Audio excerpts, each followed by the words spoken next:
Bertrand Russell nació en Gales, Gran Bretaña, en 1872.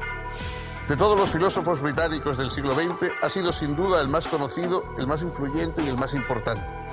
Además de sus esenciales aportes a la lógica matemática, produjo una abrumadora cantidad de escritos sobre temas morales, sociales, políticos y filosóficos.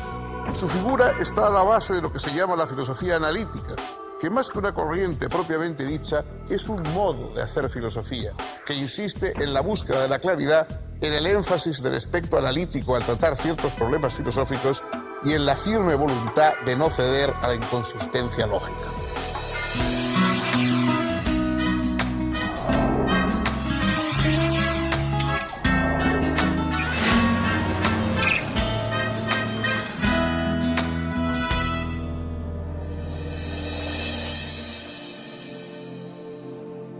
¿Cómo están, amigos?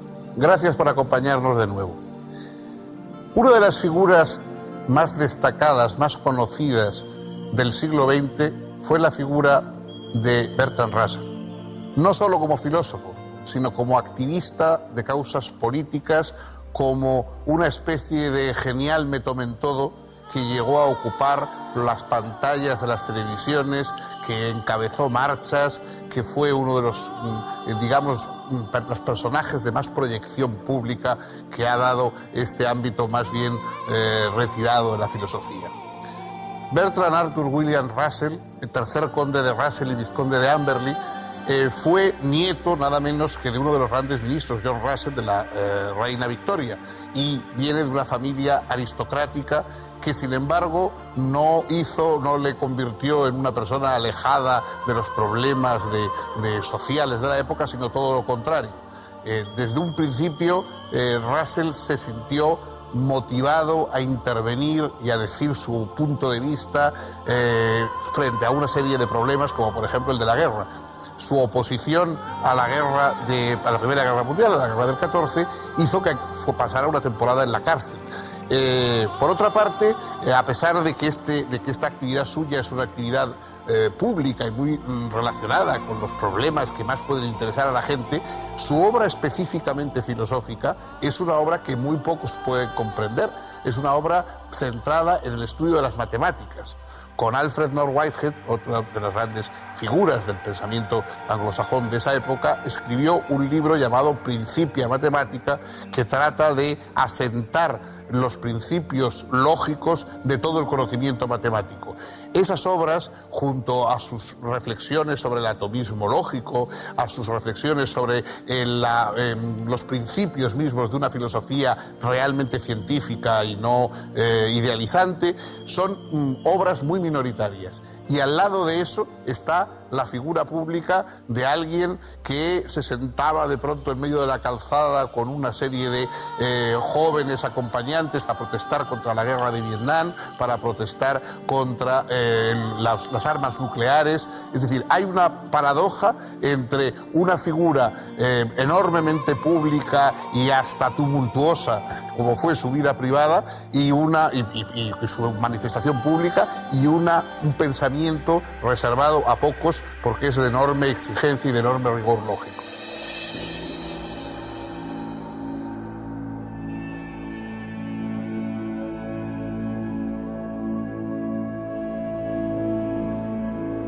Bertrand Russell tuvo la desgracia de perder a sus padres muy tempranamente.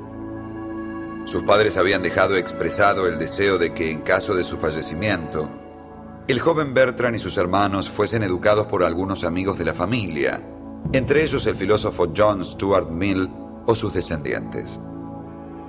Fue, sin embargo, la abuela la que tuvo una gran influencia en Russell durante toda su infancia. Por supuesto, como convenía a alguien de la nobleza británica, él no fue educado en colegios, sino que tuvo preceptores e institutrices, principalmente francesas y alemanas, de modo que en su adolescencia ya hablaba fluidamente esos dos idiomas. A los 11 años se sintió impactado por los principios de geometría de Euclides y a partir de entonces mostró una gran inclinación por las matemáticas y la lógica.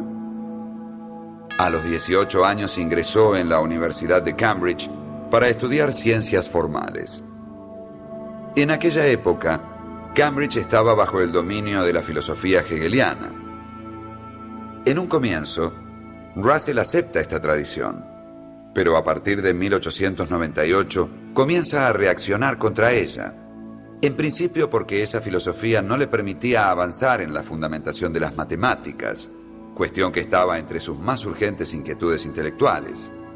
Pero además, porque tomó conciencia de que una perspectiva idealista y monista era contraria a la creencia del sentido común de que el mundo está compuesto por múltiples individuos separados y a la vez relacionados entre sí.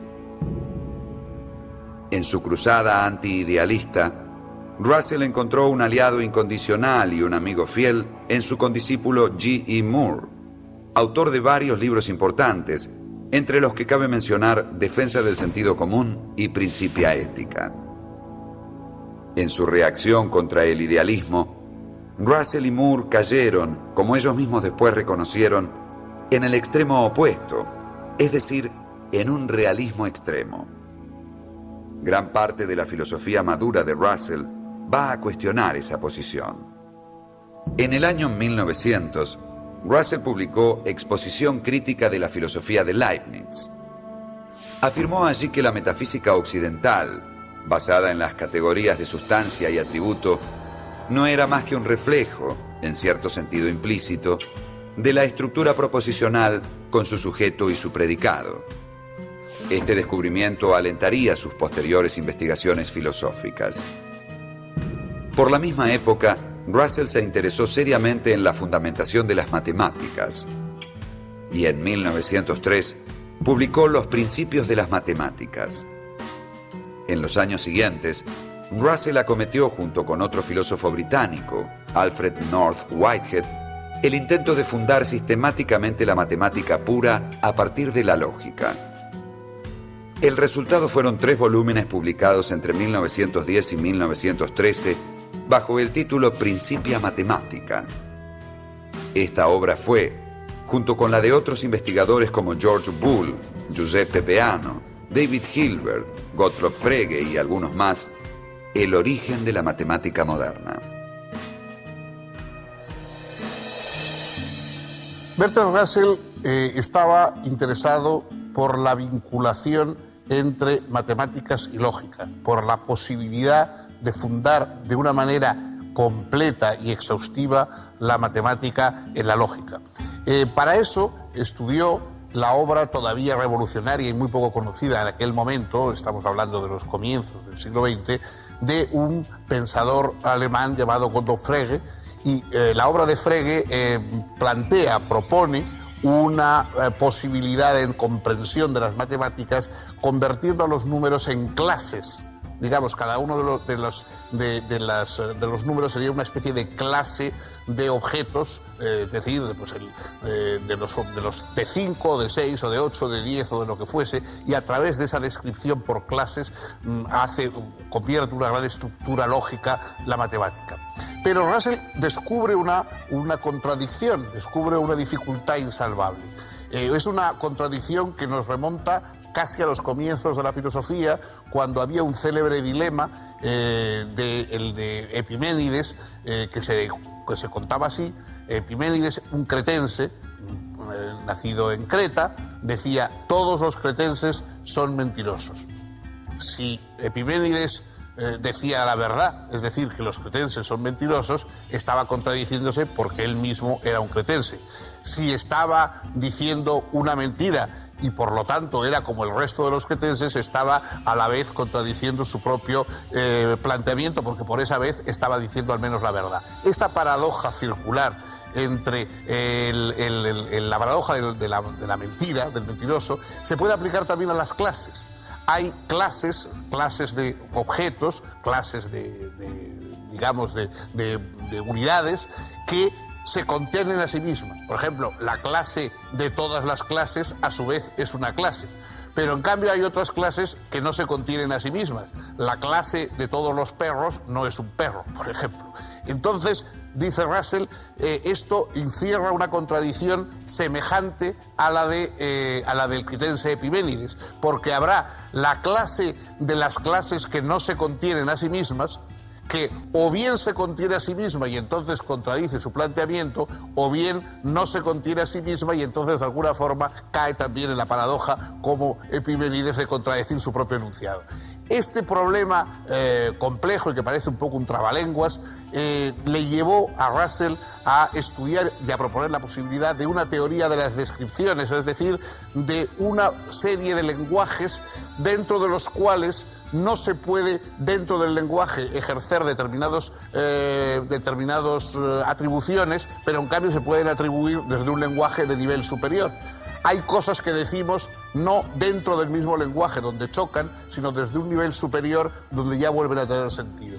Es una de las aportaciones sutiles, muy complejas, muy profesionales, si quieren ustedes, que hizo Russell y que luego ha tenido mucha importancia en el desarrollo de la lógica contemporánea.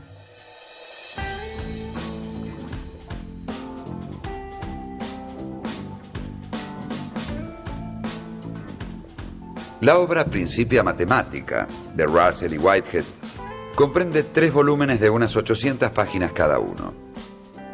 Se trata, sin duda, de una de las grandes obras de la civilización occidental.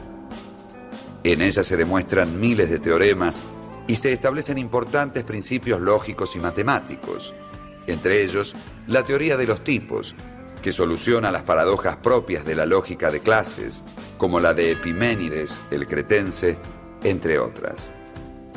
Russell dice: consideremos la clase de todas las clases que no son miembros de sí mismas. Pero si esta clase no es miembro de sí misma, entonces lo es.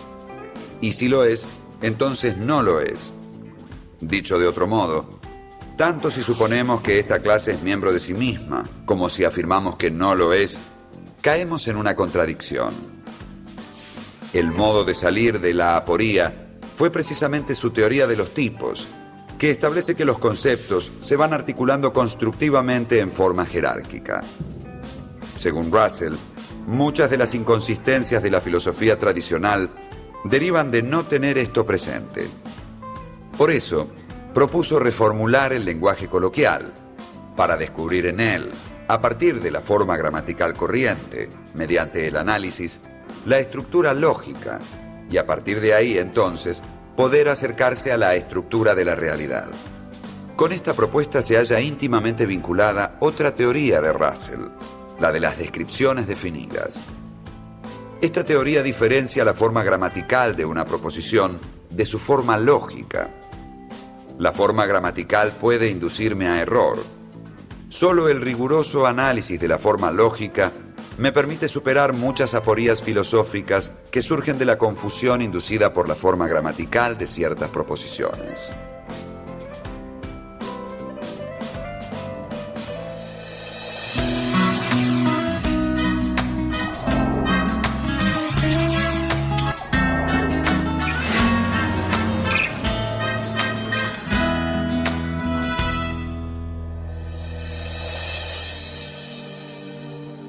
En muchos campos tuvo Bertrand Russell opiniones que resultaban en su época verdaderamente provocadoras, aunque probablemente hoy nos resultan casi ingenuas, por tanto como han cambiado las cosas. En el terreno educativo, por ejemplo, él fundó una especie de escuela libérrima en que los niños no eran sometidos a ningún tipo de coacción disciplinaria, en que se intentaba utilizar la espontaneidad de los alumnos lo más posible, hasta incluso extremos un poco grotescos en ocasiones.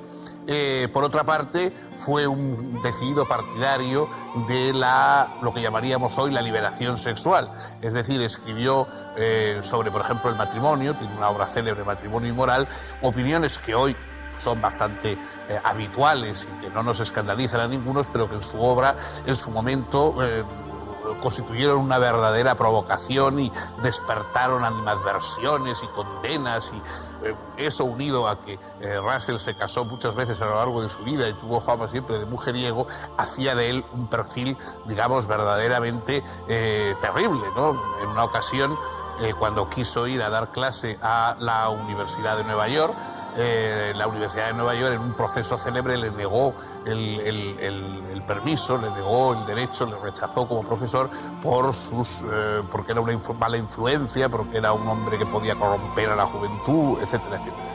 Y para colmo, Russell fue uno de los pocos pensadores que se han atrevido a escribir directamente en contra de las creencias religiosas, no solamente a darlas de lado, como han hecho algunos, o a pensar al margen de la religión, sino a escribir obras directamente en contra de las creencias religiosas.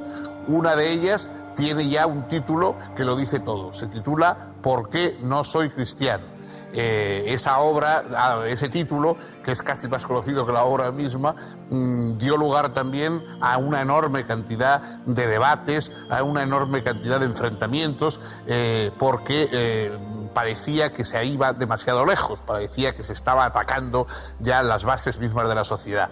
En realidad, la mayoría de los puntos de vista de Russell sobre el matrimonio, sobre la religión, sobre el poder, sobre la organización social, incluso en muchos aspectos sobre la propia educación, hoy podemos compartirlos o no compartirlos, pero son formas de ver comunes, de formas de ver corrientes. Él lo único que hizo fue adelantarse y sobre todo explicar de una manera muy sencilla, de una manera clara, de una manera a veces simplificadora, estos puntos de vista y difundirlos y hacerlos públicos entre la gente. Esa fue su encanto, esa fue su fuerza y esa fue también en su momento la causa de que pareciera tan terriblemente provocador.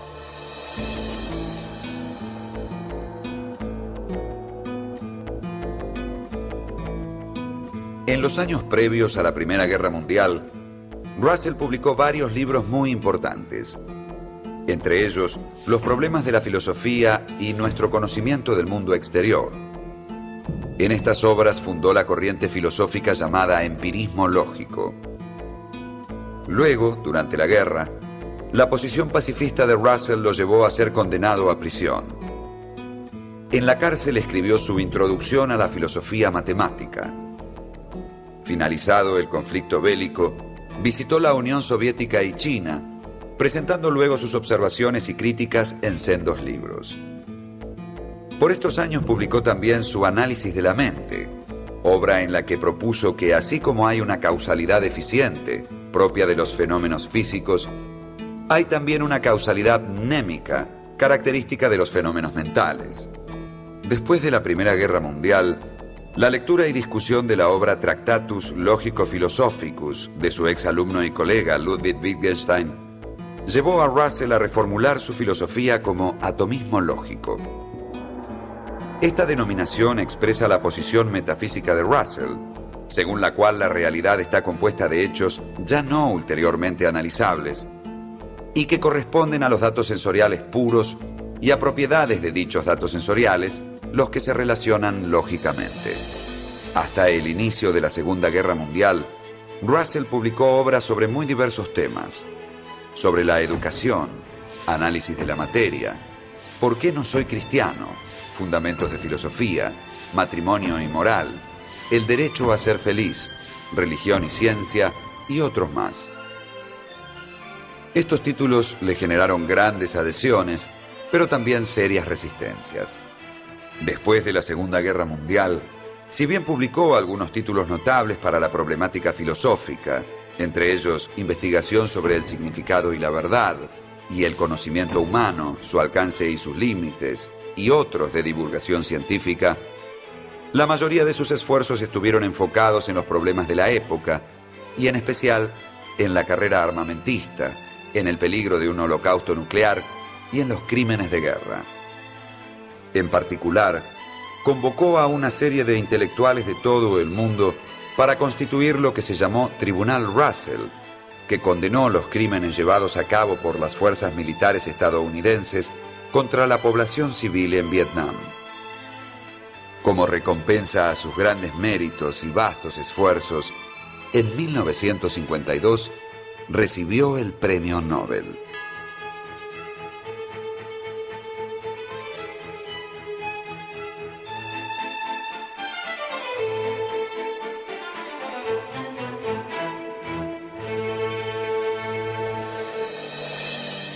Bertrand Russell vivió una vida muy larga, murió con 98 años, como digo, una vida de celebridad pública muy controvertida, era adorado por algunos y detestado a muerte por otros.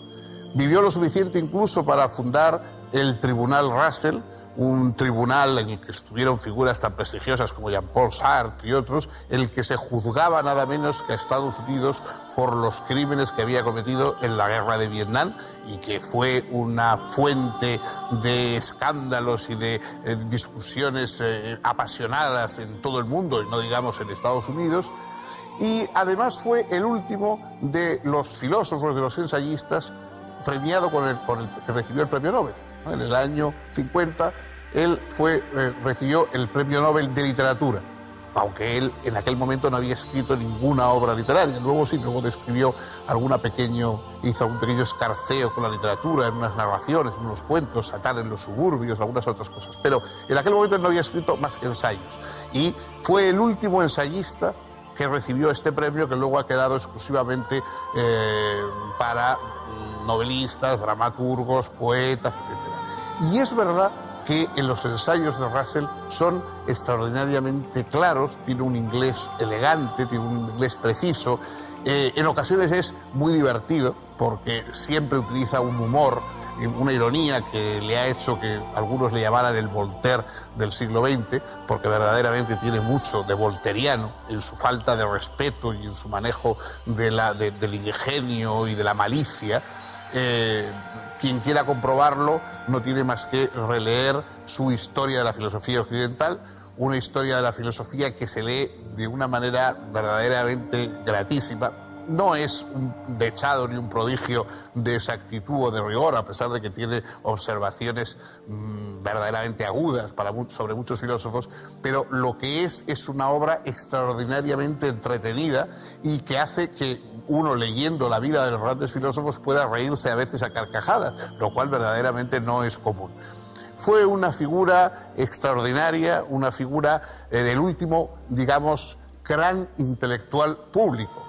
Probablemente Sartre también tuvo más en el continente esta dimensión, pero como persona que abarcaba todo el mundo anglosajón a uno y otro lado del Atlántico, Bertrand Russell era una especie de referente moral, político, etcétera, para varias generaciones. Amigo de Einstein, amigo de Sartre, defensor del pacifismo, defensor de una renuncia a las armas nucleares.